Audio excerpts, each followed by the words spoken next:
Prêt? Alors, top, on y va.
Hey! Bonsoir à tous. Bienvenue à notre soirée de jazz. C'est le Nouvelle-Orléans ce soir. Avec Anne de Pasquale, Gilles Secaz, Christian Champagne, invité Shirley Smith à la violon tout à l'heure et moi, Monsieur Bob. Ok, le premier morceau, c'est un très bon morceau, Dixieland, I Found a New Baby. Voilà.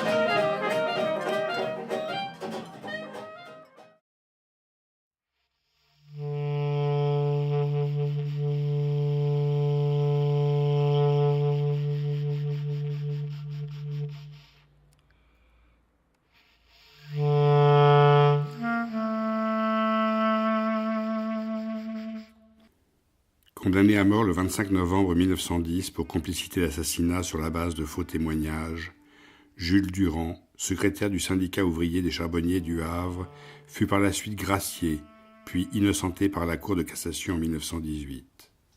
Devenu fou lors de son incarcération, il meurt à l'asile en 1926 dans l'ignorance de sa réhabilitation judiciaire. La vie de Jules Durand est courte, intense, brisée, mais elle ne cesse de nous maintenir en éveil. C'est la vie d'une parole subversive, libre et sans concession, au service de l'émancipation et de la dignité.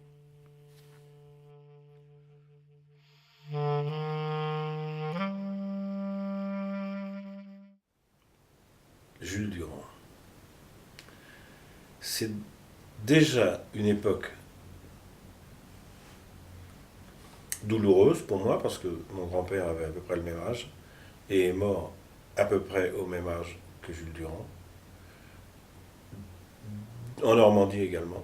Donc, Jules Durand, l'injustice commise à cette époque me touche.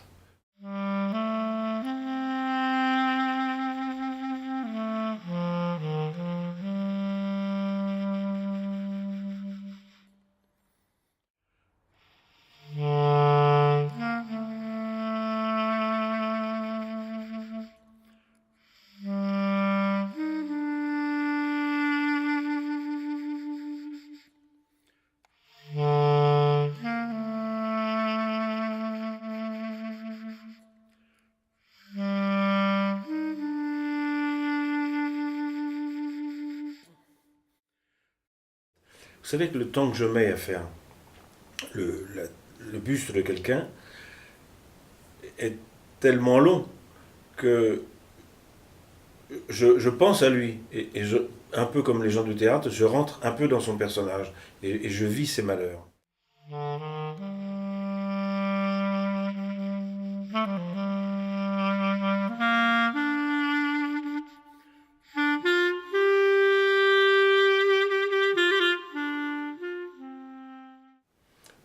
Parce que, oui, ça, c'est pas évident, mais enfin, quand j'étais gamin, j'étais bègue.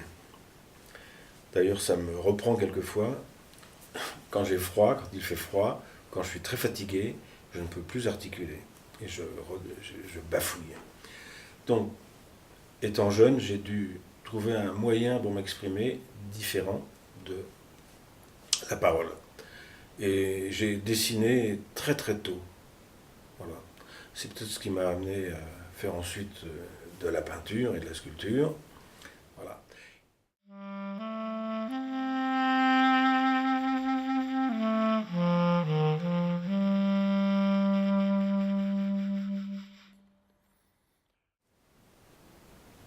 Je n'arrivais pas par le dessin à exprimer des sentiments.